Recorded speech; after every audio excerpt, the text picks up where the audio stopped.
Japan Domestic Market, JDM. This has long been known for its unique and sometimes downright bizarre automotive options that go far beyond performance. Take, for instance, the Toyota Century, which offered diplomatic-level fender-mounted flagpoles for government officials and optimal lace privacy curtains in the rear. This would give the rear cabin the feel of a moving, traditional inn in Japan.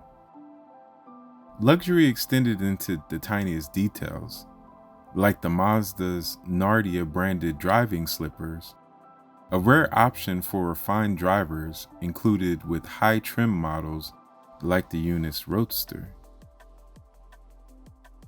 Other JDM quirks included the Nissan Gloria and Cedric, which came with option in-dash analog TVs, letting passengers watch broadcasts while parked, and sometimes illegally while driving. There's many odd, interesting things that come from Japan from the factory options and manufacturers. Some models took sensory luxury to another level.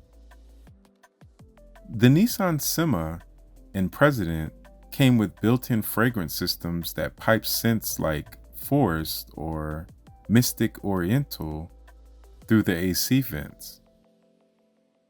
Meanwhile, the late 1980s Toyota Supra was way ahead of its time with the Electro Multi-Vision, or EMV, touchscreen system, which allowed drivers to control audio, climate, and more from a CRT touchscreen, decades before Tesla made it cool. The Honda Odyssey and Accord offered a cold box in the glove compartment, powered by the AC, perfect for chilled drinks during long drives, and in case you want a restaurant inside of your vehicle. But hold on. Tech innovation didn't stop there. It was only getting started in Japan. In 1999, the Toyota Crown Majesta featured one of the first auto parking systems with camera and ultrasonic support. Wait. While the Subaru Legacy wagons had a tiny wiper on the rear fog light to keep it clear during harsh weather. A detail so specific, it could only come from Japan.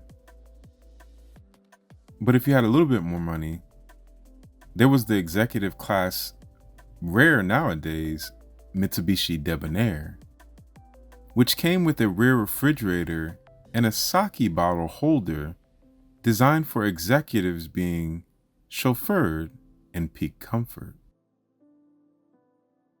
Finally, perhaps one of the most obscure and beloved options came from the legendary Toyota Supra A80. This Toyota Supra A80 had an official digital wristwatch that matched the car's dash design. This accessory wasn't installed in the car, but was sold through Toyota dealerships in Japan, becoming a rare collector's item today, with prices reaching over $1,000. These rare features show how JDM cars went far beyond performance. They embody craftsmanship, culture, and a touch of creativity that make them timeless icons.